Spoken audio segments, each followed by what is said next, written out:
Listo. Bueno, entonces continuemos. Demos inicio a la presentación. Pues lo primero que hay que tener en cuenta para este tema de las líneas de transmisión son los diferentes tipos de zapatas, porque de ahí viene el aterrizamiento de las mismas, ya que si uno mira el mismo libro de Lepri, aunque este es un tema netamente civil, pues va muy de la mano de este tema eléctrico, porque desde las zapatas es que se hace la conexión del cable de tierra que interconecta a la estructura y este mismo va hacia el cable de guarda. Entonces, pues el mismo el libro de Lepri nos presenta diferentes tipos de fundaciones que existen para las diferentes cimentaciones de las zapatas de las torres. Entonces, hay diferentes temas que tienen que ver relacionados a esto, porque esto ya es un tema de volcamiento mecánico y esto, pero lo importante es que cuando exista esta conexión desde un cable de tierra a la estructura, pues básicamente hay una interconexión de los dos.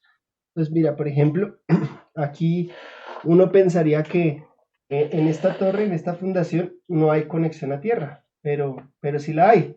O sea, de hecho, si tú miras, por ejemplo, el tema de los aviones, que es el tema de la masa, y los barcos están puestos a tierra, o sea, en el mar abierto también caen rayos, y esos rayos son dispersados también a tierra. Entonces, por medio de la fundación, pues ahí es que se colocan los contrapesos y la misma línea tiene un sistema de puesta a tierra. Entonces, aquí ya podemos ver cómo se realiza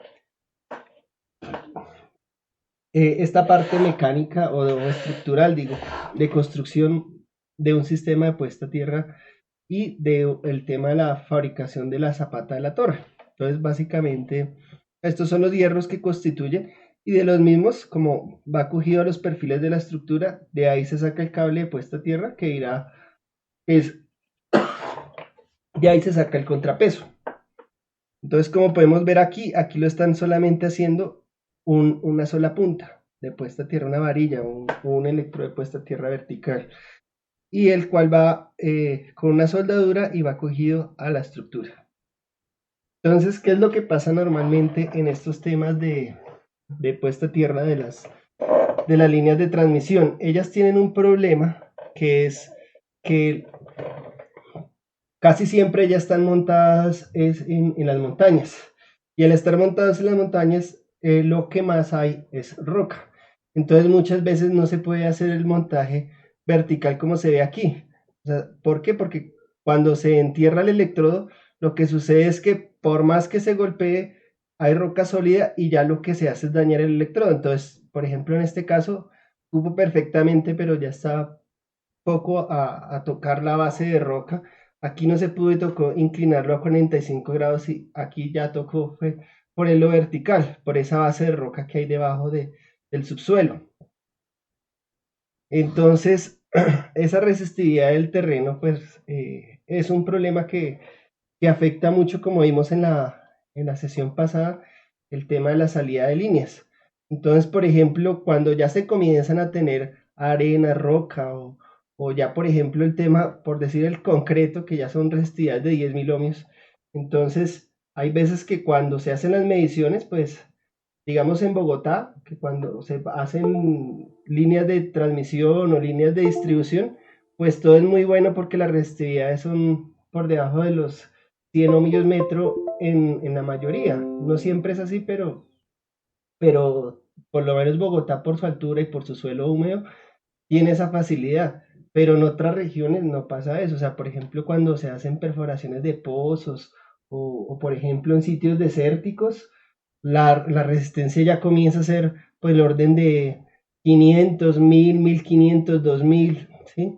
Entonces hay veces que a ti te da una resistividad del terreno de 10.000 ohmios metro y te preguntas, pucha, ¿qué pasó? O sea, ¿será que se hizo mal la medición? Se hizo, por ejemplo, en un depósito de materiales donde se botaban desechos de tierra y eso, y preciso, ahí ese terreno lo reutilizaron para hacer el sistema de puesta a tierra, entonces esos son bastante complicados porque ya tú lograr un sistema de puesta a tierra efectivo, por ejemplo, por encima de los 500, 1000, 2000 ohmios es bastante complejo. ohmios metro.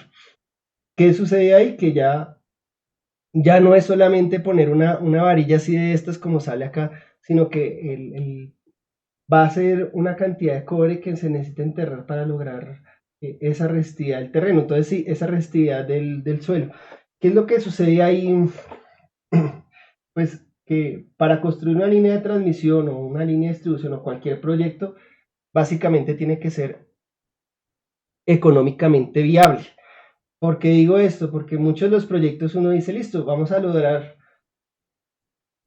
5 ohmios, 10 ohmios, 20 ohmios, pero vaya y lógrelos. O sea, cuando se hacen los cálculos, la cantidad de conductor que hay que llegar a enterrar para lograr esos 10, 20 o 50 ohmios, eso prácticamente es una mina de cobre que toca enterrar debajo de la línea. Entonces, pues, o sea, se dice, o el ingeniero no sabe calcular, o qué sucede, o sea, ¿qué pasa ahí? Entonces, primeramente nosotros habíamos visto el tema de la salida de líneas en la clase que les había dictado yo anteriormente, que uno podía tener para lograr la salida de líneas no necesariamente el valor del RETI, y eso pasa mucho ya en la realidad, en la construcción. ¿Por qué? Porque digamos el RETI te dice, listo, tienes que lograr una resistencia de 20 ohmios, lo que les decía antes, vaya y logren. Y no, pues eso, como les decía antes, una mina de cobre hay que enterrar debajo de la línea de transmisión y eso en varias torres. Entonces, inclusive cuando se hacen las mediciones de torres ya construidas con contrapesos y todo y con contrapesos bastante largos, todavía las resistencias pueden estar dando en el orden de 1500 ohmios metro y con un sistema de puesta a tierra. Entonces se llega a veces a la conclusión y se dice, ¿será que se rompió el cable? Y a veces no es así, o sea, es porque el terreno es demasiado malo. Entonces, ¿a qué voy con esto? Que uno conociendo, digamos, los diferentes tipos de terreno, en ciertas locaciones, por ejemplo, no tanto para el tema de líneas, porque líneas sí es un poquito más complicado, pero digamos, si tú tienes un proyecto eh, industrial, un proyecto residencial, donde tienes que hacer una excavación y precisamente la resistividad del terreno te da muy mala, y donde tienes tu subestación, preciso es el peor sitio, o sea, uno lo ve eléctricamente y es el mejor sitio para poner los bancos de ductos, que no hay obstrucciones, que no hay interferencias, etcétera, etcétera. O sea, donde queda esa subestación era el sitio más indicado. Pero resulta que eléctricamente se hacen las mediciones a unos costados, a unos lados, y resulta que poner el sistema de puesta a tierra es mucho más conveniente. Pero resulta que ahí en esos sitios, pues ahí se van a hacer otros edificios. Entonces, ¿qué puedo hacer yo? Digamos, si yo tengo mediciones, por ejemplo, de 1000 ohmios metro y a 20, 40 metros, pues yo podría hacer una malla realmente pequeña y hacer el reemplazo del terreno. O sea, por ejemplo, yo podría buscar un terreno como una arcilla, un limo, una greda y reemplazar un pequeño espacio de excavación, ¿sí? Un área pequeña y con poca profundidad donde yo podría hacer mi malla de puesta a tierra. Esa podría ser una solución, ¿sí? Sin llegar a comprar cantidades de cobre desnudo exageradamente, por ejemplo, kilómetros para una malla de puesta a tierra. Entonces, por ejemplo, este es un caso que se ve mucho, esto es sacado de los típicos de Ecopetrol, para una subestación tipo. Ellos ya prácticamente te dicen, mira, mete una malla así, de 30 por 15 y con 4 varillas en las esquinas. Entonces, pues, uno dice, listo, pero cuando tú le metes los cálculos en ciertos lugares de Colombia, pues va a ser muy bueno, o sea, lo que les decía, por ejemplo, en la sabana, sitios húmedos, pero en sitios desérticos, por allá, por ejemplo, en Yopal o lugares así que, es que el preciso de los pozos son lugares muy áridos y son lugares muy secos donde el ambiente tiene mucha temperatura y para eso tú vas a hacer las mediciones y no te va a favorecer. Tú comienzas a hacer estos cálculos y, por ejemplo, aquí lo que estoy poniendo es que esta malla tiene 15 por 7 filas, ¿sí? De cable. 15 metros por 7 filas, 7 hacia acá, y luego 30 metros en 13 columnas. Esto nos da 405 metros de cable. Ay, ¿qué pasó con él? ¿Qué habrá pasado? Voy a cerrar a ver.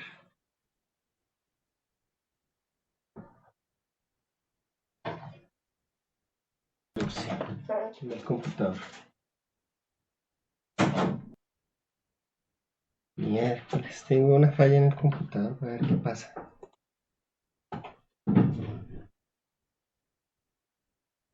Listo. Ya reaccionó. Entonces, ¿sí me escuchan? Porque no sé si el computador mío es que estaba molestando y qué tal se haya desconectado. Aló. Aló. Sí, señor, sí lo escuchamos. Ah, bueno, Sí, se gracias. escucha muy bien. Bueno, sí, y perfecto, pueden ver la pantalla y todo muy bien.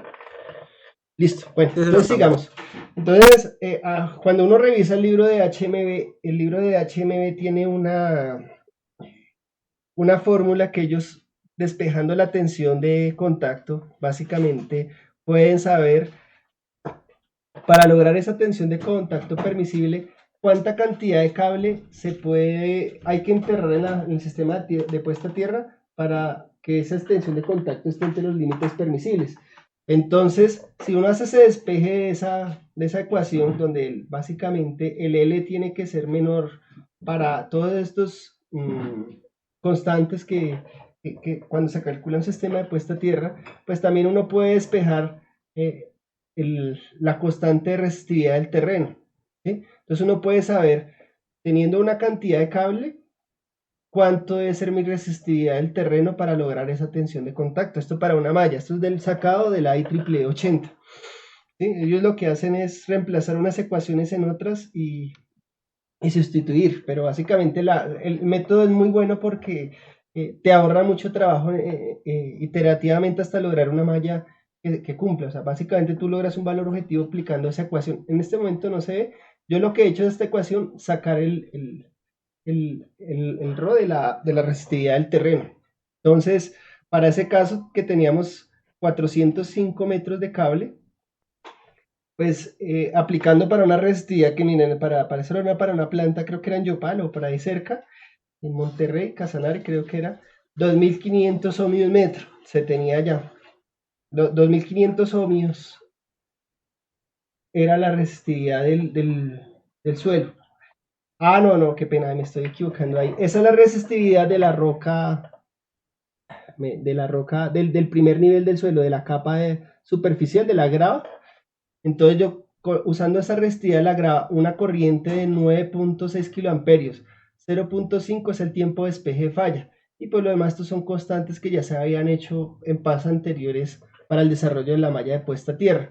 Entonces, para yo lograr esa tensión de contacto, mi suelo tenía que ser al menos de 27 ohmios metro, ¿sí?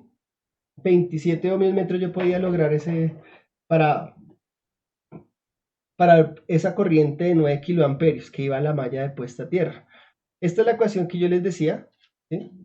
de la longitud, para saber cuánto cable yo tenía. Entonces, por ejemplo, si yo tenía ese valor que yo tenía calculado aquí de 27,7, que es casi 28, haciendo con la misma corriente de cortocircuito y el tiempo de espejo de falla, pues me da que más o menos yo tengo que poder enterrar en esta malla de puesta a tierra 381 metros, ¿sí? de cable para poder lograr esa tensión permisible. Y bueno, si yo hago un arreglo, por ejemplo, de la condición que ellos dicen, que son cuadrículas de 2.5 por 2.5, ¿sí? Se puede lograr. Eso básicamente es utilizando las mismas fórmulas, uno puede, y logrando esa resistividad del suelo, cambiando el suelo o utilizando suelos artificiales, que vamos a ver más adelante, pues puedo lograr un modelo económico sin meter tanto cable, porque para ese proyecto, básicamente, no lo estoy presentando en esta presentación, pero había que entregar como en casi 3000 metros de cable para poder lograr la tensión de contacto para esa corriente de cortocircuito. Entonces ya el proyecto se comenzaba a volver inviable. Bueno, entonces aquí ya están las resistividades, que fue lo que vieron en la clase pasada, que vieron que habían diferentes tipos de resistividades del suelo, dependiendo de los materiales. Entonces, digamos, para ese proyecto se utilizó fue un mejorador de suelos, pero también, como se estaba extrayendo eh, un suelo que era limoso, que tenía por ejemplo que era entre 20 y 100 ohmios metro, para las excavaciones de bancos de ductos, para las excavaciones de zapatas de edificios, pues yo podía sacar ese suelo que se iba en las excavaciones, en los movimientos de tierra, y utilizarlo para mi sistema de puesta a tierra. Esa era una solución. Claro que es que eso también requiere excavaciones, por ejemplo, una bulldozer, una volqueta, y bueno, entonces hay que hacer las comparativas económicamente y pues para, al final lo que se hizo la comparación de hacer esos movimientos de tierras versus usar un suelo artificial, o sea, como por ejemplo el Fabigel u otros que vamos a ver más adelante, pues fue más conveniente comprar ese mejorador de suelos. Bueno, aquí ya vamos a entrar a mirar lo que son los contrapesos, pero en baja frecuencia. Nosotros vimos en la clase anterior que básicamente para los temas de líneas de distribución y transmisión, los contrapesos se analizaban era en el tema de alta frecuencia porque era por el tema de los rayos. Pero al final de la charla se mostraba que en el procedimiento se mostraba una curva, eso lo vamos a ver más adelantico otra vez, yo tengo ahí otra de las diapositivas, que, que lo importante era lograr un valor de resistividad del terreno en baja frecuencia. ¿Sí? Entonces, cuando yo lograba ese valor, pues ya después era lograr hacer las simulaciones de dicho contrapeso, que él fuera funcional también en alta frecuencia, pero ese era un valor inicial. Entonces, bueno, tenemos primero el electrodo vertical, que fue el que vimos en la primera diapositiva para la zapata, en donde estaba la zapata y una varilla. Entonces aquí yo tengo una sola varillita para mi sistema de puesta a tierra, básicamente así. Entonces yo, para saber la resistencia a baja frecuencia de esta varilla, aplico la siguiente ecuación, donde R es la resistencia en ohmios del arreglo, que básicamente es la varilla, donde tengo la resistividad del suelo sobre 2pi L, que es el largo de la varilla, logaritmo natural de 4 veces esa longitud sobre el radio en metros, ¿sí? Eso hay que tener cuidado porque a veces uno aplica lo aplica en centímetros o a veces en milímetros, como está en el catálogo, y cuando los valores dan raro y uno dice, es que el valor era 0.000, ¿sí? Porque era un valor en metros de una varilla de 3 octavos. Y bueno, al hacer el reemplazo, uno logra obtener la resistividad de esa sola varillita, ¿sí? Entonces, mira, por ejemplo, aquí en esta diapositiva tenemos aquí lo que es la zapata. La zapata que nosotros vemos aquí, el arreglo de la torre. Y conectada a esta tenemos un cable, el cual va con una soldadura exotérmica a una varilla. En este caso se están poniendo dos varillas en esquinas opuestas. ¿Eso de qué depende? De mi resistividad del terreno y de los cálculos que yo haga. O sea, si yo busco de que, por ejemplo, con mis cálculos, con una varilla me da, pues listo, me dio. Eso depende, es analíticamente. ¿Por qué les digo esto? Porque en muchos de los casos, cuando es el tema de líneas o el tema de contrapesos, lo que me da cuenta por la experiencia profesional es que la gente no calcula. O sea, la gente llega y dice, tiene unas formulitas empíricas que, por ejemplo, para lo que son sistemas de puesta a tierra de edificios, hay un arreglo que es el de 4x4x4x4. O sea, es 4 por todo. Y esa es la vieja confiable para todos los diseños. Entonces, uno le dice, bueno, hizo el cálculo de puesta a tierra, tensión de paso y de contacto, y dice, no, ¿para qué? Eso da. Y uno, pero, pues, ¿cómo así que eso da? Entonces, no, pero eso es lo que siempre funciona, una malla de 4 cuadrículas por cable 4.0 y de lado por lado de 4 metros. Entonces es la que le dicen la famosa 4x4x4. Entonces, que esa siempre funciona. Pues hay muchos casos donde uno hace el análisis, que eso se ve mucho en normas CODENSA para subestaciones pequeñas, y da. ¿Por qué? Porque la resistividad es favorable. Pero en otras ciudades o en otros lugares, inclusive en Bogotá, eso depende de las medidas y eso se hace con cálculos. Y la malla no funciona. O sea, por ejemplo, en el caso que les daba anterior de la mallita esa de Ecopetrol, aunque era estándar y tenía sus varillas, para la mayoría de proyectos servían, pero otros no. Si uno no hace el ejercicio de hacer los cálculos, no va a dar lo que se necesita para el proyecto. Entonces, por ejemplo, Este diseño sirve para ciertas torres donde la resistividad es baja. Aquí ya tenemos ya no solo las dos esquinas opuestas, sino los cuatro lados, porque ya con cuatro pues da un poquito mejor. Aquí ya, por ejemplo, se hace una cuadrícula a los lados con cable. Y mira, aquí se van colocando diferentes varillas y con un contrapeso pequeño. ¿Sí? Entonces mira aquí cómo va. Son diferentes arreglos. Aquí está la zapata, lo que yo les decía, la torre, y así se saca el cable de puesta a tierra. ¿Listo? Este es otro modelo que se utiliza mucho en líneas de distribución. O sea, lo que pasa es que a veces la gente busca como un modelo estándar y que sirva para todo y una norma como que resuelva todo. Entonces a veces le preguntan, bueno, ¿y no hay una norma de contrapesos? Y uno dice la IEEE 142 y en los modelos que vamos a ver más adelante. Pero ¿cómo es en realidad esto? Eso hay que hacerle un análisis básicamente con cálculos. Con cálculos es que se logra tú determinar cuando un diseño es funcional. Por ejemplo, en este muestran cómo es la tensión básicamente en cada uno de los puntos. Por ejemplo, aquí es donde aquí tiene un cable enterrado. ¿Sí? Aquí lo vas viendo. Mira, aquí está puesto en una vista de corte. Entonces aquí se puede ver cómo es la tensión de lado y lado. Bueno, otros arreglos son los que habíamos visto en la clase pasada por el tema de los contrapesos, que era porque cuando caía la descarga, básicamente el cable tenía una impedancia transitoria no es la impedancia resistida que nosotros vemos, ¿sí? De I por R, ¿sí? La resistencia de que uno ve en la ley de Ohm. Entonces, esa impedancia transitoria lo que hacía era disipar esas corrientes de rayo y hacer que cuando cayera el rayo, esas ondas viajeras que habíamos visto en el webinar pasado, no se reflejaran y permanecieran aquí en la cima de la torre. O sea, lo importante es que todas esas corrientes y tensiones de rayo fueran dispersadas por el sistema de puesta a tierra. Entonces, en el webinar pasado, si ustedes revisan sus diapositivas y el material y la charla pasada, habían unas ecuaciones que servían para determinar la longitud efectiva de un contrapeso y eso dependía pues básicamente de la onda y dependía de la resistividad del terreno. Aquí ya está como en el plano un poquito más, una foto más explícita, por ejemplo el tema de los contrapesos de las cuatro patas, más o menos cómo se hace, ¿sí? Por ejemplo aquí está en dos y en el otro lado para las cuatro, ¿sí? En las cuatro esquinas.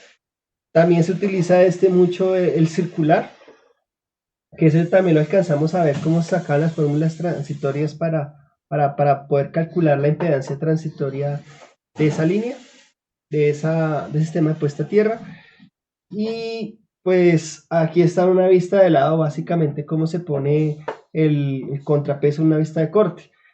La diferencia de esta vista y de esta vista es que aquí usamos un mejorador de suelo, pero el cable normalmente se instala a poca profundidad del sistema de puesta a tierra. ¿Qué desventaja tiene esto? Que como las torres quedan en sitios abandonados, o sea, digo que quedan lejanos, que en sitios donde es muy difícil acceso, pues fácilmente personas inescrupulosas pueden retirar dicho cable. Entonces a veces sucede de que instalan el sistema de puesta a tierra todo muy chévere y a los 20 días se pierde. Y, y eso pasa mucho en todo tipo de obras. Y entonces lo extraño casi siempre es que cuando usted se pone a echar cabeza dice, pero ¿por qué el día siguiente que instaló se perdió el cable?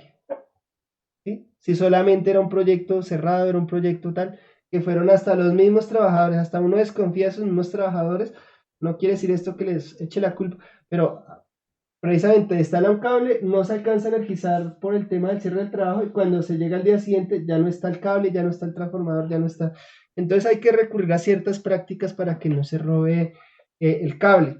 Una práctica que es muy recomendada para el tema del robo es el uso del mejorador del suelo, usar concretos artificiales que sirven para el mejorador del suelo, porque como les decía antes, el contrapeso se pone a una poca profundidad es muy fácil levantarlo y como son varios metros, por ejemplo, un contrapeso de un solo lado, fácilmente de estos puede medir 60 metros, entonces 6 por 4, 24, 240 metros por torre. Entonces los ladrones en la noche cogen y, pues según lo que alcancen a recorrer, pueden llegar a desenterrar por torre 240 metros fácilmente, eso por una sola estructura. Cuando se usa mejorador de suelo, esto básicamente es un concreto que con el tiempo se endurece. Entonces ya hacer el tema de la remoción del cable es más difícil. Y casi siempre cuando se aplica el mejorador de suelo, o sea, aparte de servir como mejorador y ayudar para el tema de la salida de líneas que vimos en la sesión anterior, sirve para evitar los robos. Entonces, de pronto invertir en ese tema más que en cercas y en sistemas de vigilancia, sirve más la aplicación de ese mejorador de suelo. Bueno, estas son las fórmulas para cada una de los para cada uno de los diferentes tipos de contrapesos que utilizan más comúnmente en sistemas de puesta a tierra. O sea, la primera es usar una esfera de radio que básicamente aquí está la ecuación, ¿sí? Teniendo la resistividad del terreno sobre 2pi y ahí sería como el radio A, ¿sí? De la esfera. Aquí no lo veo representado. Para una varilla vertical, para una varilla horizontal, digo, qué pena ahí la confusión, teniendo la longitud claro que aquí no están diciendo la profundidad, ¿sí? Que la ecuación un poquito más larga y la vamos a ver en otra ecuación más adelante. Aquí, por ejemplo, cuando tengo dos varillas separadas, con un espaciamiento más grande que la longitud de la varilla, ¿sí? Aquí también tenemos no, acá está el del contrapeso, míralo, ¿sí? Con la profundidad de ese medios, cuando es 2L, cuando tengo aquí está en vista de planta, dos conductores puestos en L, ¿sí? Uno hacia arriba y otro hacia la derecha, uno en Y, otro en cruz, aquí tenemos como un asterisco de 6 y 8 puntas, el anillo, ¿sí? Todas estas ecuaciones al aplicarlas, pues con eso podemos saber cuál es la resistividad del terreno, cuál es mejor o cuál sirve más o cuál recomiendo, eso solamente se sabe con los cálculos. Entonces, ¿qué hace? Hace a veces, eh, uno reemplaza cierto tipo formula una hoja de cálculo, ¿sí? Donde introduce ciertas constantes como la resistividad del terreno y de pronto, bueno, algunas longitudes, y puedes hacer la comparación rápidamente cuál sería el que le sirve más para el diseño, ¿sí? O para cierta torre o para cierta eh, estructura de distribución, ¿sí? Una placa enterrada vertical y hay otra que es horizontal, ¿sí? Mira, aquí está la capa enterrada de manera vertical y ahí está la circular. Es aplicar las ecuaciones. Por ejemplo, aquí tenemos la del contrapeso enterrado, ¿sí? Un contrapeso de una longitud L, un diámetro D que es igual que su radio es igual a D medios, ¿sí? Y se entierra a una distancia P de profundidad. Entonces, al hacer el reemplazo de la ecuación, yo puedo saber cuál es la resistividad de ese contrapeso. Sí, la resistividad. La resistencia, digo, la resistencia. Dos conductores puestos en L, ¿sí? De esta manera y de esta manera. Lo que pasa es que aquí las otras ecuaciones, si uno las ve, tienen unos punticos suspensivos. Y esos punticos aquí ya no aparecen. Entonces, ¿por qué no aparecen? Porque aquí dice que la profundidad es menor a L. Cuando ya es mayor, se hace despreciable ese tema, por eso no salen esos punticos. Aquí está la misma ecuación. Hay veces que uno ve las ecuaciones en otras normas diferentes, pero lo que pasa es que ellos es un tema de área en radio y de área en diámetro, ¿sí? Entonces, hacen el cambio de ecuaciones cuando se utiliza el radio o el diámetro, ¿sí? Para el tema del área. Entonces, por eso cambia un poquito que es a la 4, ¿sí? El radio o el diámetro. dos conductores en ángulo recto, tres conductores en Y, cuatro conductores, o sea, mira, aquí tenemos la D y L, ¿sí? Lo mismo. 6 conductores, 8 conductores para las estrellas, ¿sí? Este es uno muy común que se utiliza, que, digamos, en las normas de PM, que le ponen el anillo, ¿sí? Donde básicamente yo tengo el diámetro del conductor, la profundidad y el radio desde donde inicia aquí la estructura hasta donde termina el anillo. Por ejemplo, la norma de PM, la RA010, RA6010, básicamente muestra cómo es para diferentes tipos de resistividad del suelo, cómo es la resistencia de puesta a tierra, ¿sí? Teniendo en cuenta donde R1, voy a ampliarles un poquito, R1, el radio del primer anillo es de 90 centímetros y el radio 2 es de 1.5 metros, ¿sí? Y aquí, por ejemplo, hay una varilla en cada costado y van unidas así hasta el centro de la estructura, hasta la bajante. Entonces podemos saber que para una resistividad hasta de 100 ohmios metro del terreno, pues la resistencia de puesta a tierra es de 13 ohmios para 226. Y aquí, por ejemplo, ya le meten otra varilla. Aquí ya tiene 4 esquinas. Aquí ya se pone un contrapeso recto, otro contrario. Y pues se puede ir alcanzando, ¿no?, logrando resistividades mucho más bajas al tener más conductor enterrado y que sean funcionales para cuando las resistividades del terreno son más desfavorables, por ejemplo, hasta el caso de los 2000 ohmios. ¿Sí? Entonces, por ejemplo, aquí ya tenemos una cruz, por decirlo así. Y pues aquí ya tenemos como la combinación de todas con contrapesos, por ejemplo, aquí son de 10 metros, 10 metros y 10 metros. ¿Sí? Aquí son de 5 metros y aquí ya de 10. Y por ejemplo, en la última se logra tener una resistencia de 94 ohmios para mi sistema de puesta a tierra. Estas son como las mismas ecuaciones que habíamos visto antes, pero de pronto, si no era gráficamente, se ven un poquito mejor, porque si habíamos visto la anterior, no se alcanzaba a ver eh, el radio de la esfera, pues gráficamente están más bonitas, ¿sí? Pero son las mismas ecuaciones. Aquí se ve que lo que yo les decía, si tú las comparas, esta es 8b, ¿sí? La otra era 4, pero es por el tema de diámetro y diámetro de radio, usando el radio y el diámetro de la circunferencia. Entonces lo que hacen es convertir el área en una en otra.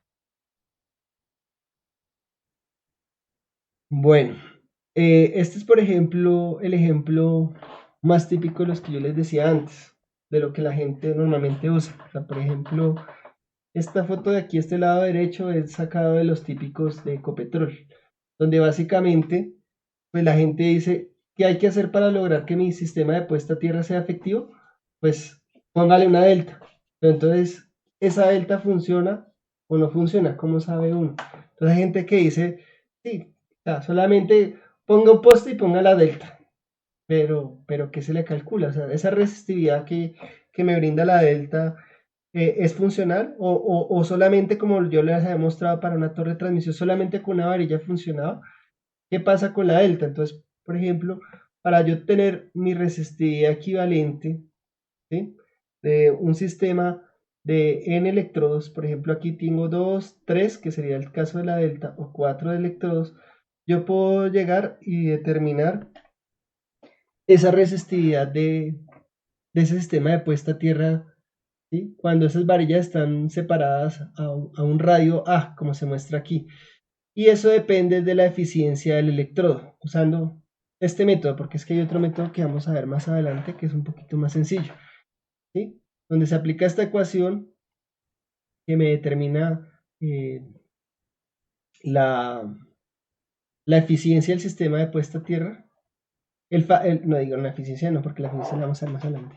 Eh, esa función, entonces básicamente si yo tengo dos electrodos será 50%, 378, 96, 1.5 para 5 y así hasta 50 electrodos, ¿sí?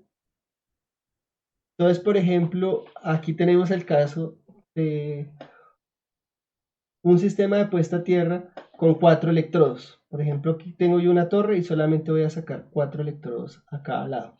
¿Cuál será mi resistencia de puesta a tierra? Sería más o menos, para tener una idea, algo así como esto.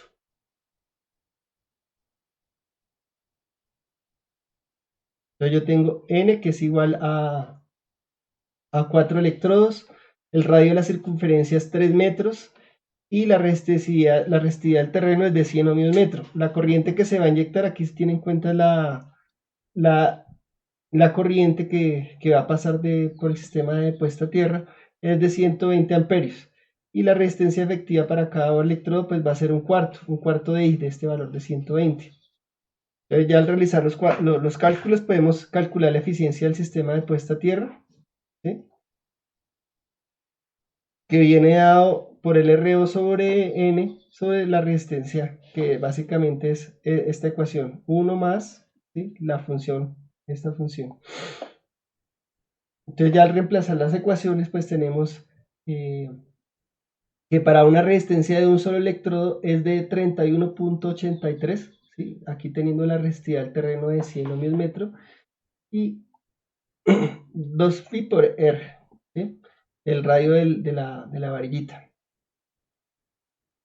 Factor de función del electrodo como la eficiencia, pero de esos electrodos, porque acá está la eficiencia total del sistema. Era la que habíamos visto primero en la tabla. Entonces aquí se puede calcular y luego calculamos la eficiencia total. Y por último se aplica aquí ya tengo la resistencia total del sistema. Entonces, al aplicar esos 4 electrodos, básicamente yo voy a tener 10.51 ohmios para mi resistencia del sistema de puesta a tierra. ¿Listo? Aquí estos son los cálculos, bueno, el voltaje que recibe por la corriente, etcétera, etcétera, pero pues creo que no es lo que yo quiero explicar, entonces por eso lo voy a saltar. Aquí viene otra ecuación sin usar el tema de la eficiencia, ¿sí? Por ejemplo, teniendo la separación con R electrodos, donde nada más se reemplaza aquí en la ecuación en N el número de las varillas que yo tengo por su longitud y su diámetro.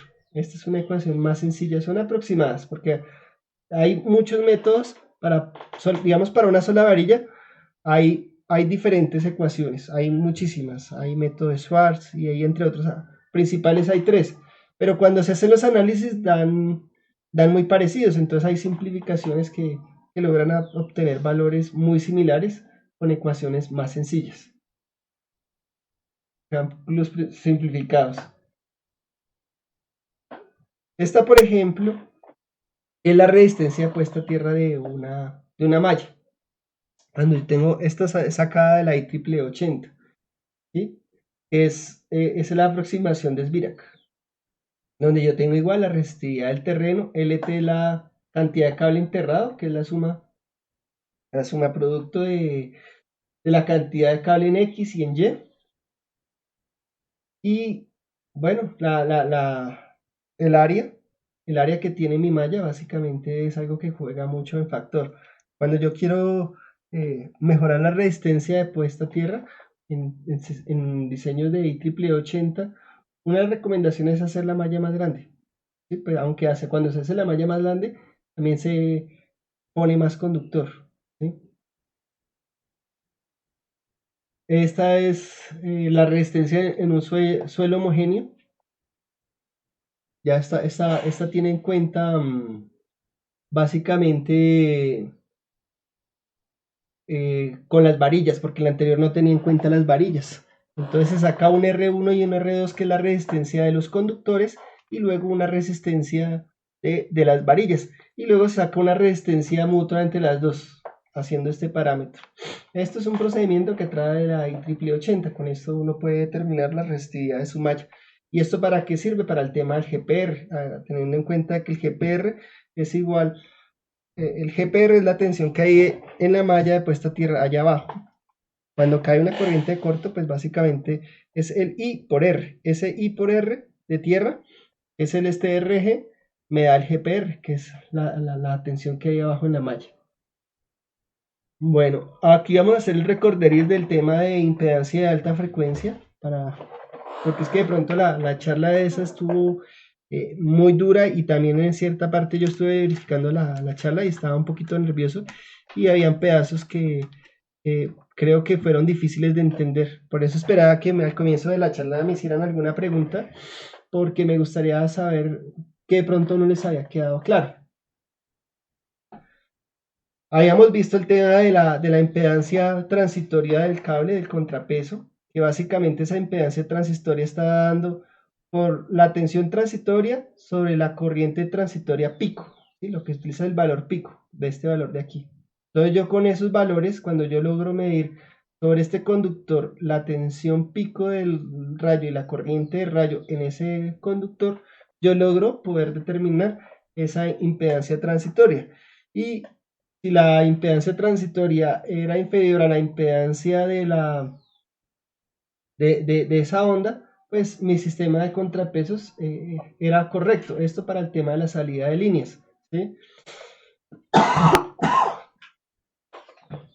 Habíamos hablado que estos contrapesos, o sea, por ejemplo, esta longitud L de un contrapeso de estos, yo la podía descomponer en un circuito el cual tenía una resistencia, una longitud, una capacitancia y una susceptancia. Entonces, con este modelo, yo podía, haciendo los reemplazos de unas ecuaciones que estaban en el webinar anterior, yo podía saber cuánto era la impedancia, ¿sí? O sea, el modelo pi, digo, de cada tramo de esta línea. O sea, yo podía hacer un tramo, un tramo y este otro tramo. Y acá los cuatro tramos, pues básicamente se podían descomponer en estos, con este modelo pi. Aquí, por ejemplo, lo está mostrando, es por ejemplo para una malla. Si yo quiero hacer esta malla de puesta a tierra de 4, pues yo utilizo este mismo circuitico acá, otra vez acá otro circuito en serie, aquí, aquí, aquí, aquí. Y pues así yo logro hacer mi modelo transitorio para la aplicación en el software que ya vimos en el modelo anterior. Entonces, aquí, por ejemplo, este contrapeso que habíamos visto que ya era efectivo, por ejemplo, nosotros habíamos visto en la ecuación al final de la charla, si ustedes no alcanzaron a dormirse, qué pena ahí, el tema era de todo ese procedimiento, era en esta área, por ejemplo, yo tenía que para esa línea de distribución, el valor máximo de puesta a tierra era de 15 ohmios, ¿sí?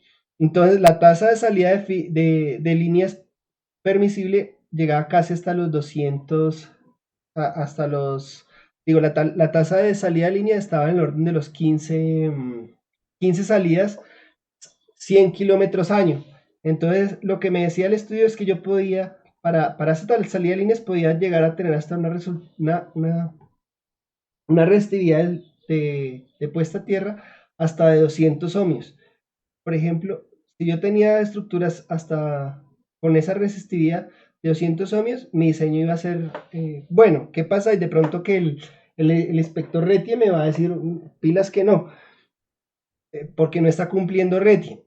Pero la línea sí tendría una buena confiabilidad, por decirlo en términos generales, por decirlo así con eso, con ese análisis similar, por lo que yo les decía al comienzo, por el tema de la piedra, de la roca y todo, pues digamos lograr una resistividad de 10 ohmios metro que está por aquí en esta, de 10 o 15 o 20 ohmios que está por aquí, pues va a ser muy difícil. Pero, por ejemplo, si hay rocas, si hay piedras, si hay arena, que no es favorable para el sistema de puesta a tierra, si yo hago unas medidas que sean, por ejemplo, de 50 ohmios o de 100 ohmios, pues todavía mi línea va a mantener una tasa de salida de línea buena. Entonces, eso de la tasa de salida de línea se hacía con el ATP. Yo podía verificar el contrapeso y si mis aisladores flameaban y no. Entonces, en el caso de que los flameos fueran importantes, yo podía meter eh, DPS aquí en cada una de las fases y pues esas sobretensiones que hace que flameen los aisladores, yo las puedo mitigar con los DPS. Entonces, por eso era que era importante este tema del análisis computacional, porque todo hace parte de un todo. Bueno, aquí era el tema que también dijimos que el tema de comunicaciones para las centrales estas de radiofrecuencia, de las torres de comunicación, también ellas se manejaban por los mismos conceptos de la línea. Lo que pasa es, como les había dicho en la sesión anterior, es que las torres de comunicación no tenían cables de guarda, donde cuando caía un rayo, ese rayo iba a viajar por las otras torres y distribuirse por el cable de guarda y por las otras estructuras. Este caso es más severo. ¿Por qué? Porque si el sistema de puesta a tierra no es bueno, ¿qué sucede?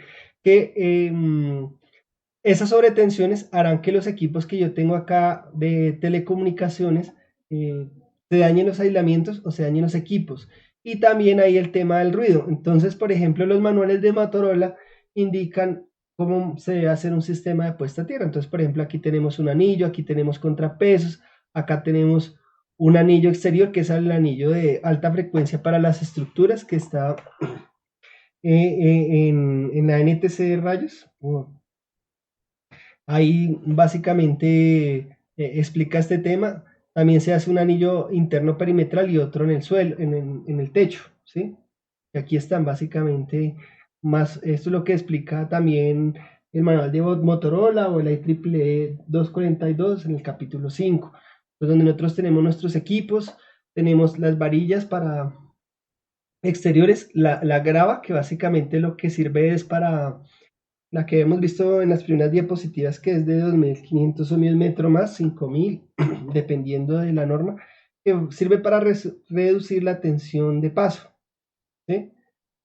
Esa es la capa superficial que también se utiliza en las subestaciones. Aquí tenemos el blindaje interior, el halo de alta frecuencia y, bueno, el anillo interior.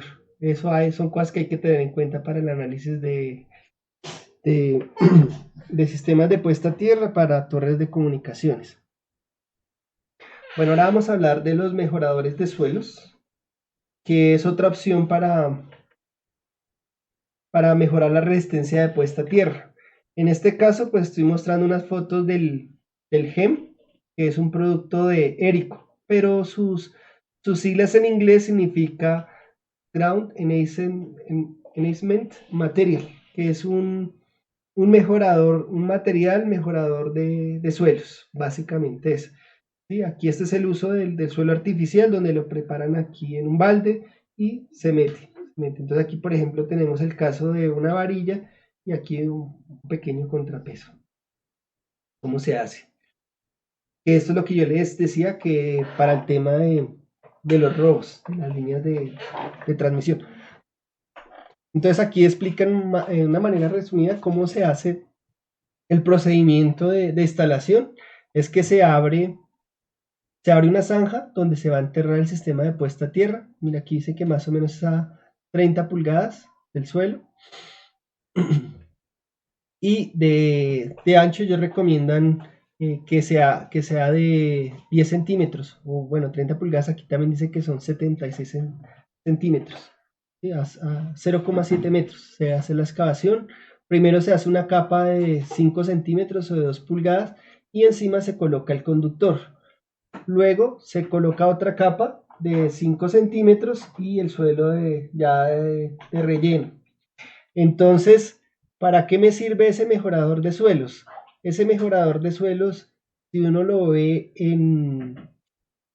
como desde otro punto de vista, lo que hace es darle mayor área al conductor sin comprar más cobre, o sea, usando ese producto químico. Básicamente, cuando yo hago mi análisis de lo que yo les había dicho en mis primeras ecuaciones, por acá lo del libro de HMB, de esta ecuación L, ¿sí? Hay una ecuación aquí que tiene que ver con el tema del cable, con el radio, que sale alguno del KI, de esas constantes, que tiene que ver es con el radio del conductor. Si yo meto más, si yo hago mis cables más gruesos, necesitaré instalar menos cantidad de cable. ¿Sí me hago entender? Entonces, al usar este mejorador de suelos, pues se logra como una resistencia equivalente entre el conductor y entre el mejorador, que básicamente van a mejorar esa resistividad del terreno. Entonces, en los cálculos vamos a ver que, por ejemplo, este GEM, que es el de Erico, por ejemplo, la resistividad propia del material es de 12 a 18 ohmios por centímetro, que es mucho más baja que la de la bentonita. Esto es mucho mejor. Para el caso de la varilla, pues aquí se hace el mismo procedimiento donde se hace un- una excavación circular en la cual se retira el material del suelo, se introduce el electrodo y se llena con este mejorador de suelos. Entonces, ellos recomiendan de que el diámetro sea más o menos de 6 pulgadas, 15.2, y también, mira, aquí recomiendan dejar 30.4 centímetros de la varilla por fuera del gem. Eso sí ya es propio ya de construcción, pero es como para tenerlo en cuenta. Entonces, mira, aquí muestra más o menos cómo es el procedimiento ya en la vida real para un contrapeso de una línea de distribución, cómo es el uso de un mejorador de suelos, no de este que tiene marca, porque pues marcas hay muchas, como por ejemplo que les decía el Fabigel, el Hidrosolta, etcétera. Hay diferentes productos, pero cada producto tiene una constante diferente y a veces pues unos tienen ecuaciones propias, pero lo importante es entender cómo funcionan y el momento de hacer los cálculos, porque como les decía antes, en un suelo de 1000 ohmios metro, este cable te va a dar unas longitudes absurdas. Aquí lo que veo que hicieron mal, si se mira el procedimiento, es que instalaron primero el conductor. Instalaron primero el conductor y luego instalaron el relleno del suelo. Y como les decía esto se solidifica y queda como un concreto. ¿Qué es la desventaja de usar este tipo de concretos? Estos suelos requieren de un mantenimiento y ese mantenimiento es el que no se hace. ¿Qué es lo que pasa? Que cuando nosotros sabemos que la resistencia, cuando hacen las mediciones de resistividad del terreno, esa resistividad básicamente cambia por las estaciones. Entonces, lo que se recomienda muchas veces es hacerlas en verano, que es cuando está más seco, pero uno no va a esperarse un año para hacer su obra o 6 meses, sino que toca hacerla ya. O también sucede que cuando se hacen las mediciones, pues todo muy bien y muy bueno, y se hacen las excavaciones, comienzan a abrir para las zapatas, las fundaciones y todo, y los mismos civiles hacen compactación del terreno, y cuando ellos hacen la compactación del suelo para montar las cimentaciones y todo, se va a hacer la resistividad y la resistividad no va a ser la misma. O sea, básicamente voy a tener dos diseños de malla de puesta a tierra. Eso es algo muy importante. Entonces, volviendo al tema de lo que le estaba diciendo antes del mantenimiento, ¿qué sucede? Que el día que utilizan este cemento conductivo, ¿sí? Este cemento conductivo se utiliza es cuando yo tengo lugares que tienen una conductividad del suelo muy mala, ¿sí? Por ejemplo, cuando hay rocas o en arena o en las cimas de montaña. Entonces, listo, yo ese día llegué, tuve mi obra, abrí mi suelo y tuve una medida. Al final yo dije, listo, me dieron los 10, 20 ohmios que me exige el RET y el 15, ¿sí? El valor que dice ahí en la tabla. Y bien, pero luego yo voy a medir al mes y ya la medida da diferente. Yo voy a medir 6 meses después y la medida da diferente, ya da desfavorable y no cumple. Entonces mucha gente dice, no, pero ¿de quién es la culpa? La culpa es del Fabigel, del Hidrosolta, sí, del mejorador de suelo que se utilizó. Entonces hay una recomendación que ellos dicen que cada cierto tiempo hay que aplicarle, o, por ejemplo, regar estos suelos porque ellos con el tiempo se secan. Entonces, al aplicarle el agua, ellos vuelven y reciben esa humedad y pues recuperan esas propiedades de resistividad del terreno bajas. Puede que de pronto no toda, pero sí en la gran mayoría. Lo que pasa es que cuando se construye, normalmente el constructor no es el mismo cliente. Entonces el constructor sabe que hay que aplicar esto y el cliente pues básicamente le está pendiente de su operación y su operación no tiene nada que ver con temas eléctricos. Por ejemplo, un ejemplo, una empresa de arquitectura, un call center o alguna cosa así. Entonces a ellos no les interesa mucho el tema de puesta a tierra. ¿Y qué es lo que sucede? Que pasa un año y nunca se le hizo mantenimiento, pasan 2 años, pasan 5 años y hasta cuando tienen problemas con los equipos, sucede algo y comienzan a medir, pues echan la culpa al producto, pero realmente hay que hacerle mantenimiento como cualquier otro objeto, como un carro, como cualquier otro dispositivo. Ecuaciones para yo lograr saber cuál es la resistividad equivalente, por ejemplo, de un contrapeso, ¿sí? De un cable enterrado en, en un suelo conductivo, ¿sí? En un grounded smart center, eso es lo que significa GEM, en un material mejorador de suelos.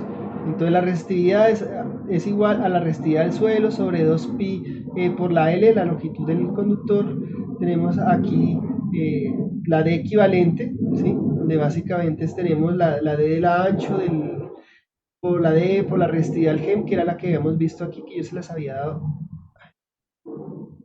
No, otra vez estoy teniendo problemas con el computador. Te cierro y vuelvo a abrir.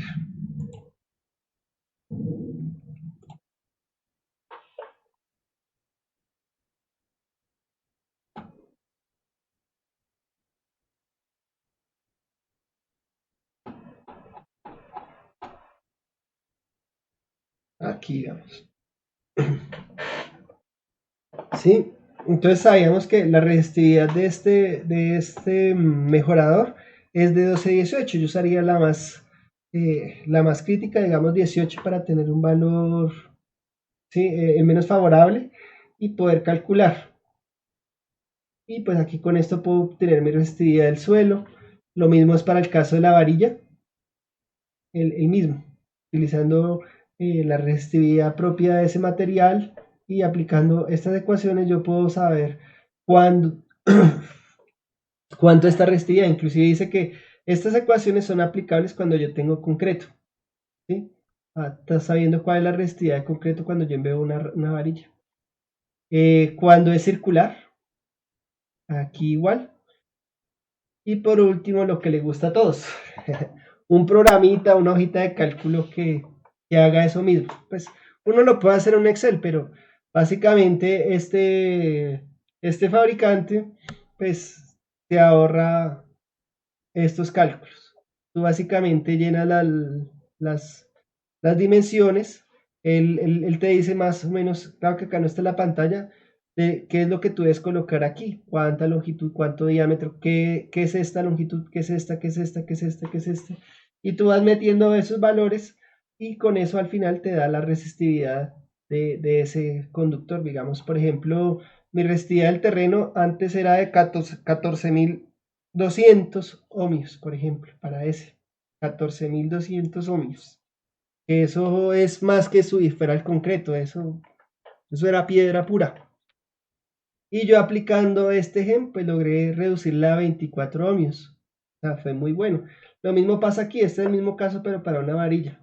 Haciendo lo mismo, al aplicarlo, aquí yo logré bajar a 24 y aquí a 49, casi 50 ohmios. ¿Sí?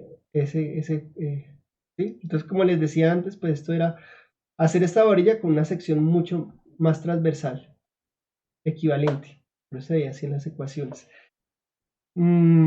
Estas son las ecuaciones propias que tiene el Fabigel, el producto que vende Fabio Casas, que es otro producto diferente en el mercado, que también se vende como mejorador de suelos nacional.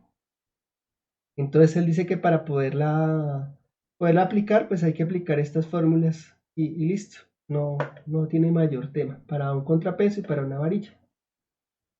Mejorador, uy, se me fue una. Ah, ya. Que aparte, esta diapositiva lo que me dice es que básicamente tenemos diferentes tipos de elementos para mejorar la resistividad del terreno, ¿sí? Entonces, por ejemplo, un concreto húmedo artificial básicamente puede lograr una resistividad de 100 ohmios metro, ¿sí? Un concreto especial, básicamente. Y eso hay también otro que son los electrodos químicos, ¿sí? Que son unas varillas con un químico, los cuales son unos tubos rellenos de sales que básicamente cuando se instalan tienen una gran efectividad inicial, pero tienen corta vida útil. O sea, cuando recién se instalan, tienen una resistividad excelente y toca estarlas verificando, estarlas mirando. Entonces, a veces el problema de esas varillas o esos electrodos químicos es que no se les hace mantenimiento. Entonces toca estarle llenando el químico, toca estarlas verificando constantemente. Tenemos el uso del grafito, ¿sí? Que es una opción muy buena, pero costosa. También está el tema de usar carbón. El carbón debe ser granulado o machacado. ¿Por qué digo esto? Porque si el carbón se utiliza, como yo voy a Home Center y compro una de esas bolsas de carbón de las que venden para el asado y la meto ahí, las gránulas son muy grandes, o sea, son piedras. Y como hay tanto espacio entre piedra y piedra, ese espacio que hay entre cada piedra de concreto, ese aire que hay ahí hace que la resistividad del terreno sea muy alta. Entonces lo importante es que cuando se aplica este carbón, por ejemplo, en el tema de las varillas, sea un alcohol pulverizado, por decirlo así. Y cuando se elimina ese espacio con la pulverización, se logra una resistividad de 2 ohmios metro, ¿sí? Entonces lo importante es que esas partículas sean muy, muy pequeñas cuando se utiliza el carbón. También hay personas que aplican sal al terreno. Entonces al aplicar la sal mantiene la conductividad. La bentonita sódica, que la bentonita básicamente es un elemento que absorbe agua y hasta que ella se seca naturalmente. ¿Sí? Cuando está totalmente seca, ya la humedad por sí misma no se puede recuperar. Ese es el problema que tiene la bentonita. Pero puede lograr a mejorar una resistividad del terreno hasta un 300%. ¿Sí? Que logrando alcanzar, por ejemplo, valores de 2.5 ohmios metro. Es una mezcla, como decir, arcillosa de color amarillo y con un pH de 10.5.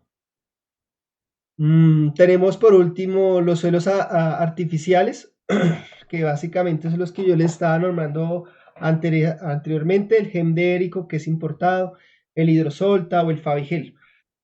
Otro que también se utiliza es, ay, pucha, me movió. La marconita, el que también es un concreto conductivo, el cual tiene una pequeña mezcla de concreto, que tiene unas propiedades muy, muy similares a la bentonita. Lo malo es que provoca corrosión en metales y, y más que todo, cuando los materiales son ferrosos de hierro, pues la corrosión es un poquito ligera, ¿sí? Esos son como generalmente lo que utiliza para mejorar los suelos. Por último, está el tema de la corrosión que se debe verificar en los sistemas de puesta a tierra. Entonces, aquí básicamente tenemos un sistema de puesta a tierra en el cual el suelo es muy ácido. Entonces, esa acidez lo que ocasiona es que básicamente poco a poco se vaya desprendiendo el material hasta que desaparece. ¿Sí? Esta foto es sacada de una presentación de Fabio Casas, en la cual le decía a él un cementerio de electrodos, le puso así. ¿Por qué? Porque básicamente se enterraba un electrodo hasta que él iba perdiendo sus capacidades mecánicas y físicas hasta que desaparecía. Y él se iba disolviendo por esa pérdida de energía. Entonces, también la corrosión se da por el tema del par galvánico. El par galvánico se da cuando hay un contacto entre dos metales disímiles que no son compatibles. Entonces, cuando se unen físicamente esos dos metales o esos dos elementos, uno actúa como una batería y comienza a fluir una corriente eléctrica del uno al otro. Entonces, cuando comienza a fluir esa corriente eléctrica, va a haber un elemento el cual se va a mantener sus propiedades mecánicas y físicas y el otro va a tender a disolverse hasta desaparecer, ¿sí? Como sucede aquí. ¿Sí? No, en este caso solamente era el suelo, pero el mismo terreno puede actuar como un material disímil y disolver mi conductor. Este es otro fenómeno que se da que es al contrario, que es la oxidación. por el tema también de la corrosión. Pero esto es un poquito benéfico y lo vamos a ver más adelante. Por ejemplo, el tema del cobre, ahí no se está disolviendo. El cobre o el aluminio a veces con el efecto del aire se comienza a generar una capa, por ejemplo, verde en el cobre, la cual en vez de desintegrarlo, como es en el caso de la corrosión, esta la protege. Entonces, por ejemplo, tenemos el caso de los edificios en sus techos, por ejemplo, en Nueva York, con la misma Estatua de la Libertad, que eran de cobre, y hoy en día son de color verde, como el color de la estatua. ¿Sí? Este es un ejemplo del par galvánico cuando se utilizan materiales disímiles, por ejemplo, el cobre y el acero, cuando no, o el mismo acero galvanizado, porque uno dice, no, pues listo, yo estoy usando cobre y acero galvanizado o el acero inoxidable y no se va a corroer, y antes es todo lo contrario. Entonces toca ser muy pendiente en los materiales que se eligen. Por ejemplo, aquí están utilizando todos materiales que sean similares y que se evita ese par galvánico. Aquí no, inclusive con pintura y con, ¿sí? Y siendo acero inoxidable, por ejemplo, en las arandelas, eh, aquí hay un efecto de par galvánico que con el tiempo llega el momento que por sí solo, ¿sí? Así sea por la vibración del viento, se desprende y ya no hubo más pieza. Entonces dicen, pero ¿qué pasó? ¿Sí? Entonces eso es un efecto que ocurre de la corrosión. Entonces, no sé si ustedes han visto de tema de áreas clasificadas que para el fuego, el triángulo de la combustión. ¿Por qué lo traigo a colación? Porque este tema de la corrosión es muy similar. En el tema del fuego, para que se origine el fuego, pues si yo quito alguno de los elementos del triángulo del fuego, ¿sí? Ya sea el oxígeno o el elemento combustible, alguno de estos, pues el fuego deja de existir. Aquí pasa lo mismo. Para que exista el fuego, básicamente deben haber cuatro, cuatro condiciones para que exista la corrosión. Si yo logro quitar una de estas cuatro, se tendrá la, la, co- la corrosión de dos metales cuando están en contacto que no son símiles. ¿Sí? Entonces, mira, aquí están las cuatro condiciones básicas. La primera es que debe existir uno que sea un ánodo, un conductor de iones, y un cátodo, un receptor de electrones. Entonces, hay que tener en cuenta que en estos temas de corrosión no son como los mismos de la pila, es como al contrario, porque a veces uno dice, el ánodo es el positivo y el cátodo el negativo en la pila, pero aquí cuando se mira estos temas de corrosión es a la inversa. Entonces, a veces hay un poquito de temas de confusión porque uno lo ve desde el punto eléctrico y que la corriente fluye de un lado hacia el otro por el tema de la batería de negativo a positivo, pero entonces aquí es un poquito diferente, los conceptos son variados. Eso es como lo único que hay que tener en cuenta para más adelante. Debe haber una diferencia de potencial el ánodo y el cátodo. Cuando son materiales que son similares, pues básicamente la diferencia de potencial que se genera entre uno y otro es cero o muy cercana a cero. Cuando es muy cercana a cero, pues no hay corrosión.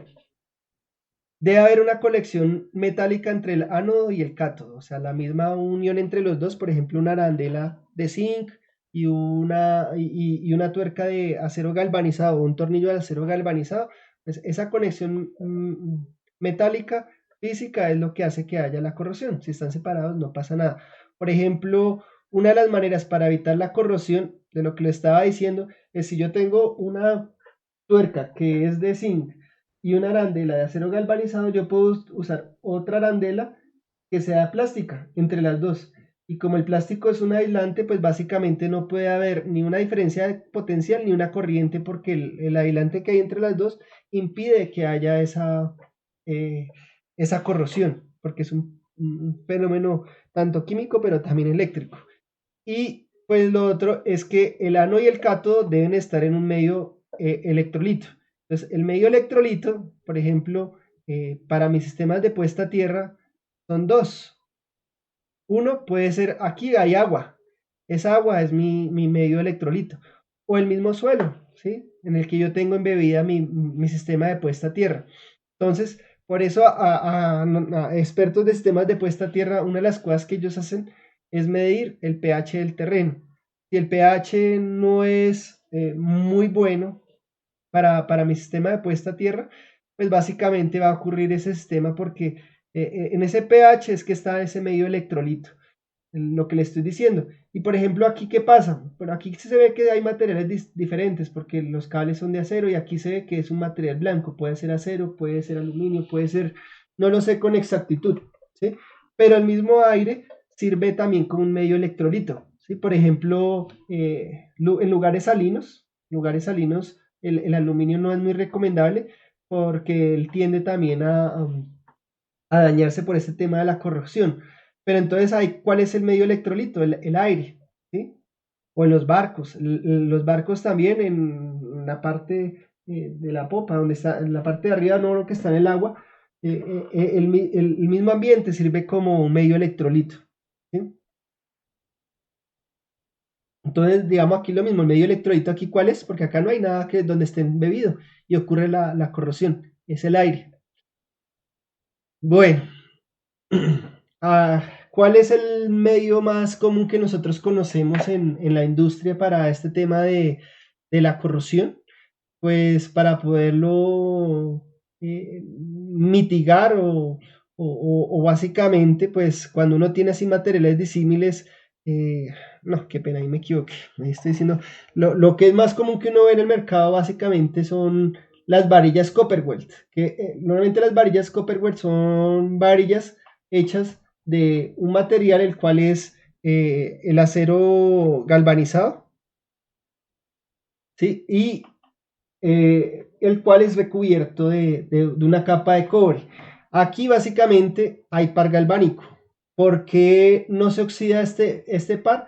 Porque cuando se hace el proceso de fabricación pasa uno de los eventos que yo les había dicho acá. Ellos lo que hacen es aislar ese, logran aislar ese medio, que es el medio electrolito, que sería el aire, y como no hay aire entre los dos, pues básicamente no existe ese efecto de corrosión. Entonces, por eso es que así se logra fabricar elementos bimetálicos, como es el caso del apantallamiento, ¿sí? Si ustedes recuerdan, cuando uno hace sistemas de apantallamiento, el sistema de apantallamiento se hace normalmente en aluminio, ¿sí? O en alambrón. Sí, que el alambrón es como una clase de acero galvanizado, por decirlo así. Pero entonces ese aluminio o ese alambrón no se puede enterrar directamente en el terreno, porque si yo lo entierro, el aluminio es muy malo o lo corre muy fácilmente el suelo. Entonces, ¿qué es lo que normalmente se hace? Que yo tengo mi sistema de puesta a tierra en cobre y, o en zinc, ¿sí? Cuando es acero, el alumavuelte, esos cables también. Básicamente ellos son ricos en zinc y cuando yo hago la transición de aluminio a cobre del suelo, pues utilizo este elemento bimetálico, ¿sí? Aquí también tengo un elemento bimetálico que ya naturalmente, como las varillas, ellas tienen un recubrimiento en zinc. Aquí están los dos. Entonces aquí lo que está en cobre yo lo puedo conectar en cobre y lo que está en aluminio lo puedo conectar en aluminio. Este es el cable que yo les estaba hablando. Es cable básicamente en acero o en base de zinc que tiene una capa de cobre y esa capa de cobre pues lo que hace es protegerlo contra la corrosión. ¿Por qué lo protege? Porque es que el cobre es un material noble. O sea, el material más noble de todos es el oro y prácticamente él no sufre corrosión. Después vendría la plata y entre otros metales, como vamos a ver más adelante, viene el cobre. Otros elementos como el zinc son más fácil que los ataque la corrosión o el aluminio. El aluminio es otro elemento que también sirve de corrosión. ¿Qué daña el tema este de las varillas cuando se perforan? Por ejemplo, si yo doblo mucho una varilla, llegará al punto de que esta capa se comienza a volver súpermente delgada hasta que se parte. Entonces, básicamente, cuando yo la entierro, por ahí será un punto de corrosión y ya la varilla se pierde el recubrimiento. Aquí ya se daña y por ese doblez mecánico. Ellas se pueden doblar, pero hasta cierto ángulo. Ya después se ha perdido ese efecto. Entonces uno como constructor debe ser muy cuidadoso en el momento de enterrar sobre todo estas varillas tipo Copperweld. Pues se les dice Copperweld porque antes quien las vendía era Copperweld, porque era una marca que ya ahorita no está en el mercado, pero quedaron así, que básicamente son que tienen esta unión bimetálica entre acero o zinc, porque a veces también se usa zinc, con esta unión de cobre. Entonces, por ejemplo, otra cosa que es muy mala cuando se hacen obras, por ejemplo, en suelos rocosos, es que cogen y golpean y golpean y golpean la varilla, ¿sí? Hasta que entre a las malas.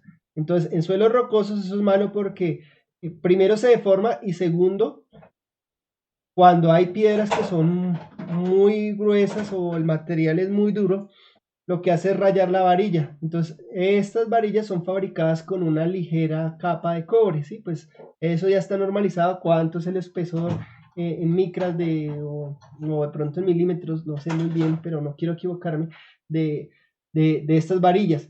Pero entonces, al meterla a la fuerza, con cada martillazo lo que yo estoy haciendo es rayar la varilla. Correctamente, ¿qué se debe hacer?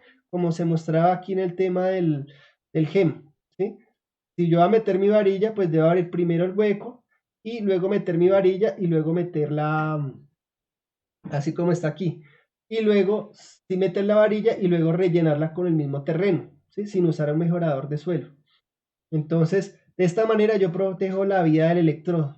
Si no, pues básicamente ese pH del suelo y el medio electrolítico entra y pues daña la, la varilla, se puede corroer. Entonces, ¿qué pasa? Que estoy dañando ya esta condición, estoy permitiéndole este medio electrolítico atacar la varilla. Bueno, aquí ya casi vamos a finalizar la charla, entonces les voy a explicar un tema más, con más a fondo de cómo es el tema de la corrosión. Entonces, voy a explicarles brevemente funciona la termodinámica de la corrosión. Entonces, lo primero que hay que tener en cuenta para la corrosión es el diagrama de Pourbaix. No sé si de pronto lo produce bien, pero ese es un diagrama que utilizan los ingenieros químicos para poder determinar la corrosión y en eso se basa. Entonces, aquí tenemos el diagrama de Pourbaix para el cobre, para el hierro y para el zinc. Por ejemplo, el suelo que yo les estaba hablando, si yo tomo un suelo, algo así, el cual tiene un pH de 7 en escala, ¿sí? Digamos aquí va 0 a 14, ahí estaré en el medio. Los tres los tengo en 7, pero entonces para cada elemento yo lo tengo en diferentes zonas. Hay una zona que es la zona blanca, que es la zona de inmunidad, hay otra zona que es la zona de disolución, que es la que tenemos rayada en este contorno, y luego tenemos la de pasividad en este tipo de contorno. Entonces, básicamente, la zona de, la primera zona de inmunidad es la zona donde el metal permanece en su forma metálica, ¿sí? Se dice que es termodinámicamente estable. Básicamente aquí el metal no sufre ningún tipo de corrosión. Luego viene la zona de solución, que vendría siendo en este punto para el hierro, ¿sí? Básicamente todas, si tú miras, están expuestas a un mismo pH y a una misma tensión, ¿sí? Tensión de corrosión, por decirlo así, la tensión, el potencial generado que se genera por ese par galvánico, ¿sí? Entonces, ya en esta zona de en esta zona, esta es la zona de pasividad, qué pena. Aquí aquí el hierro está en la que es zona de pasividad. Entonces, en la zona de pasividad, ¿qué es lo que ocurre? Ocurre esto que yo había mostrado acá. Aquí lo que se genera en la zona de pasividad es que el metal pasa a una forma iónica favorable para el metal y se evita la disolución del mismo. Entonces, en esta misma lo que sucede es que se produce una actividad química sobre la misma, la cual reduce la corrosión y antes, por lo contrario, lo que hace es protegerla. Por ejemplo, en el aluminio al exponerlo al aire salen unas sales y en el cobre lo que hace es que sale esa superficie verde que podemos ver, que es la llamada patina. Esto verde que hemos visto en esta se llama así. Y eso lo que hace es proteger al metal. Y por último tenemos la zona de solución que está rayada, por ejemplo, para el zinc. Ahí, ¿qué sucedería? Para esa misma tensión y para ese mismo pH de ese material, básicamente el metal se comienza, por la energía recibida de esa tensión que hay generada entre los dos metales, básicamente ese metal se comienza a disolver, comienza a perder su propiedad física hasta que puede ser el punto que ya no queda nada del metal. Él comienza a desprender en el tiempo ligeras partículas que se comienzan a disolver en ese medio electrolítico, ¿sí? Entonces, por ejemplo, si yo voy a hacer una unión para donde tengo esta tensión, ¿sí?, de corrosión y tengo este mismo pH, pues el material que yo debería evitar usar es el zinc para este caso, ¿sí?, para lo que estamos mirando. ¿Por qué? Porque digamos, un metal que es el cobre estará en zona de inmunidad, no le pasará nada, se mantendrá igual o constante del tiempo. Mientras que, por ejemplo, el hierro, si yo tengo este paro galvánico entre estos dos elementos, pues básicamente él no se va a corroer, ¿sí?, cuando yo los pongo juntos, al unirlos. Este sí, desgraciadamente, pero eso es para este caso, no es para todos los casos. ¿Por qué? Porque depende de mi suelo y depende de la tensión. Entonces aquí podemos ver qué sucede en diferentes medios electrolíticos. Aquí está lo que yo les decía. Aquí tenemos el mismo metal, donde básicamente aquí el metal está limpio, ¿sí? Básicamente no ha sufrido ningún tipo de degradación ni nada. Pero aquí el cobre sí empezó a perder partículas por el medio electrolítico. Este medio electrolítico básicamente lo que hizo fue que disolvió y básicamente en la parte inferior lo que yo voy a ver son gránulos del metal que se han desprendido con el tiempo. Entonces, una de las cuestiones que yo puedo eh, determinar es la velocidad con que se va a corroer.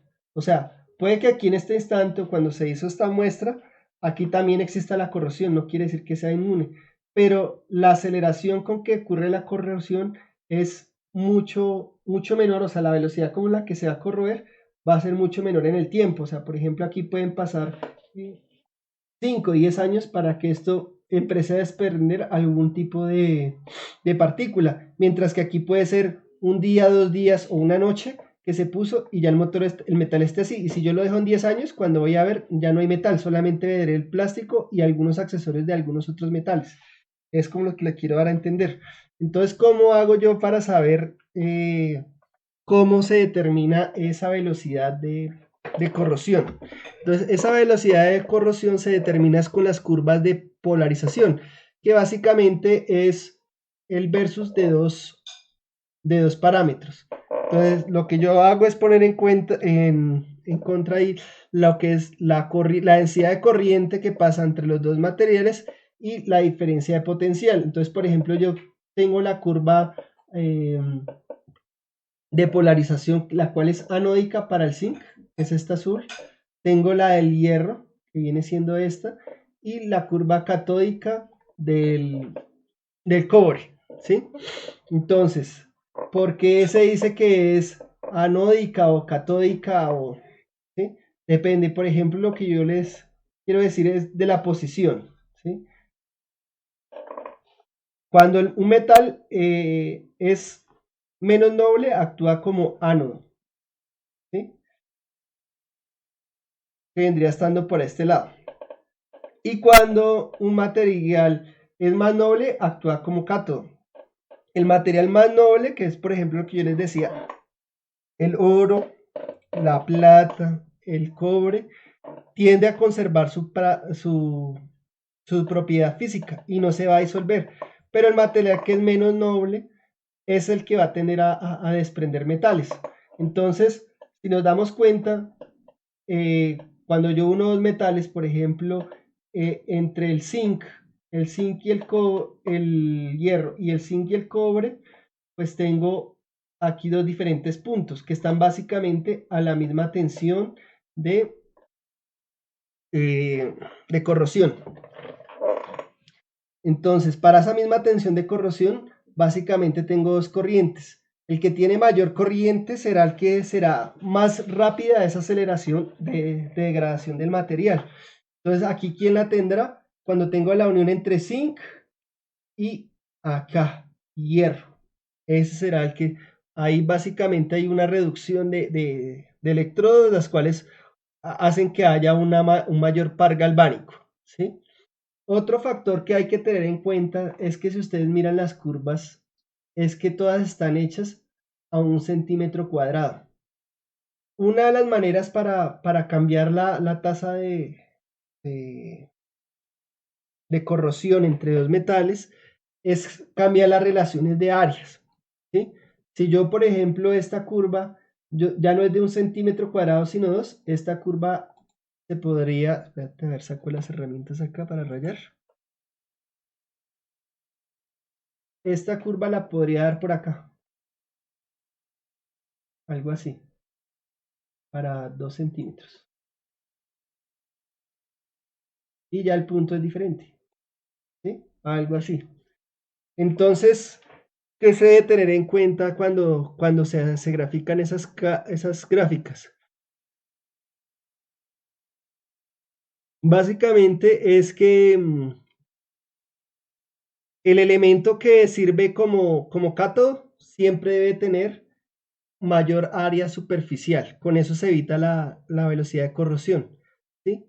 Siempre el cátodo debe ser más pequeño y el ánodo debe ser más grande en la relación de áreas, ¿sí? Y con eso se logra evitar la relación de par galvánico. Eso es algo que es muy importante. Bueno, sigamos. Entonces, un material con mayor tensión de corrosión es menos noble, se vuelve como ánodo. O sea, entre más esté hacia que tenga mayor tensión, o sea, hacia acá, se vuelve anódico y hacia aquí es catódico. Bueno, entonces, volviendo otra vez al tema para poder determinar qué elemento es más noble y menos noble. Para eso se hizo una tabla que se llama la serie galvánica. Esta serie galvánica es sacada de la ATCM de 82 del 98. O pues básicamente ahorita está en la norma 2014, pero es la actualización.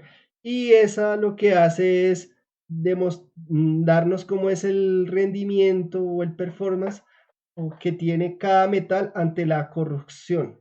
Esto se hace en caomel saturado o en agua de mar, básicamente, cuando se meten los dos electrolíticos. Entonces, cuanto el valor sea más positivo, hacia acá, será más noble. Y caso contrario, entre más sea negativo, el motor será más propenso a la corrosión, ¿sí? Es lo que vemos aquí. Por ejemplo, el oro es más positivo. El oro es el material más noble y tendrá a menos a corroerse. Y los materiales que están en este lado son los que tendrán más posibilidad de ser corroídos. Entonces, veamos ya la siguiente diapositiva.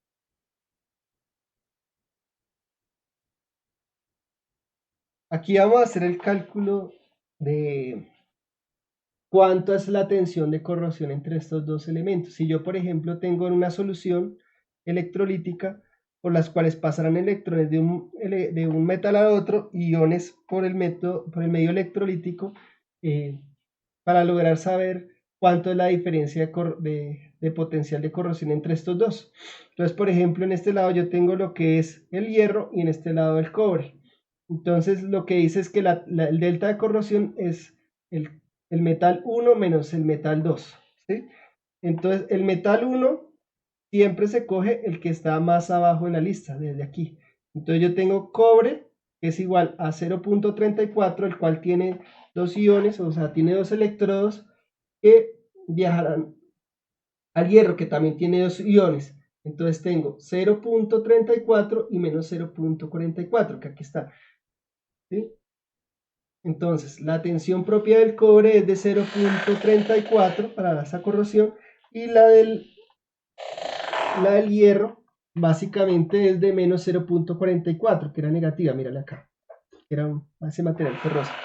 Entonces yo tengo más 0.34 menos símbolo negativo menos, o sea, se sumará 0.44 da 0.78 voltios, ¿sí? Entonces, entre el hierro y el cobre, en ese medio electrolítico, habrá una diferencia potencial de 0.78 voltios. Ahí se está generando una pila. Ahora para el siguiente caso. El siguiente caso es el hierro y el zinc, ¿sí? Entonces tengo aquí hierro menos 0.44 y zinc menos 0.76. Menos 0.44, que era el primero que estaba más abajo,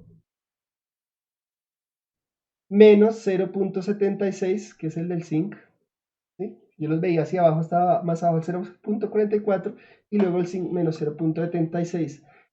Entonces da una diferencia de menos más 0. La diferencia de potencial es de 0.323, ¿sí? Esa es la tensión, es mucho menor. O sea, este metal va a tender a oxidarse mucho más que este porque tiene mayor diferencia de potencial. Bueno, normalmente cuando se van a hacer el tema de par galvánico, se utilizan muchas aleaciones, ¿sí? Por ejemplo, el acero galvanizado, etcétera, etcétera. Entonces, para unos lograr saber cuando los materiales no son puros, ya hay una tablita que más o menos te da una idea de cuánto es la diferencia de potencial entre uno y otro. Entonces, ¿para qué es importante esa diferencia de potencial?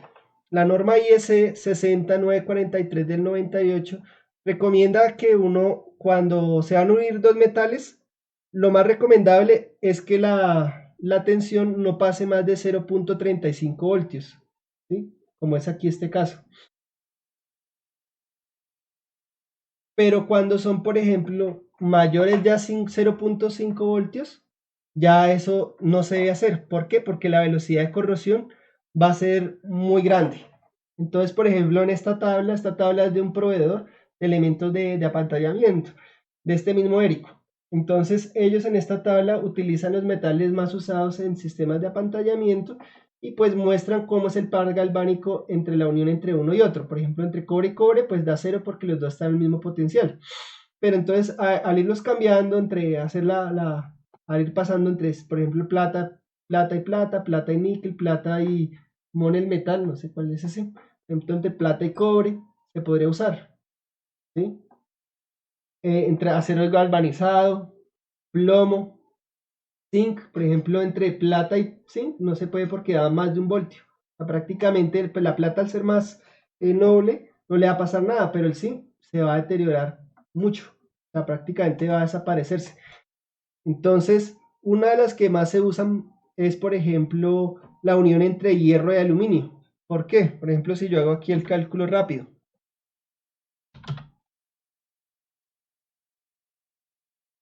Yo tengo que el hierro es igual a menos. Esta calculadora no es como la mejor para.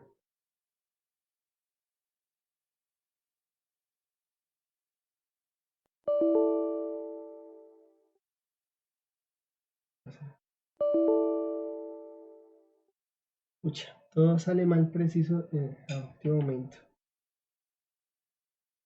Vamos en Excel.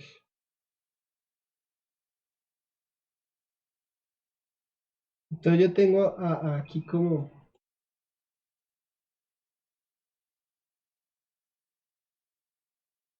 Tengo el hierro, Fe menos 0.44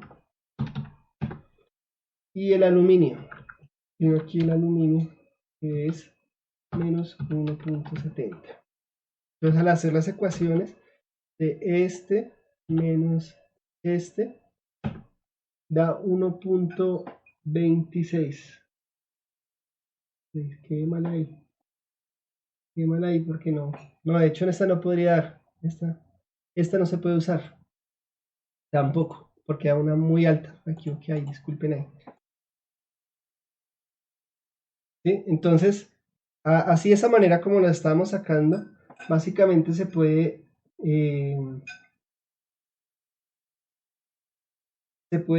sacar cómo es el par galvánico de todos los elementos. Es que lo estoy haciendo mal, menos 0.44 Aquí sería más 1,7. Porque este signo más y me espérate a ver. No puedo ver.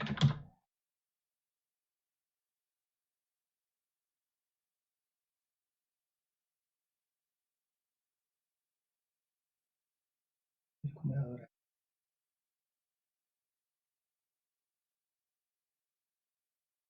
Lo que no sé sacar símbolo menos. Aquí menos 0,44 más 1,7.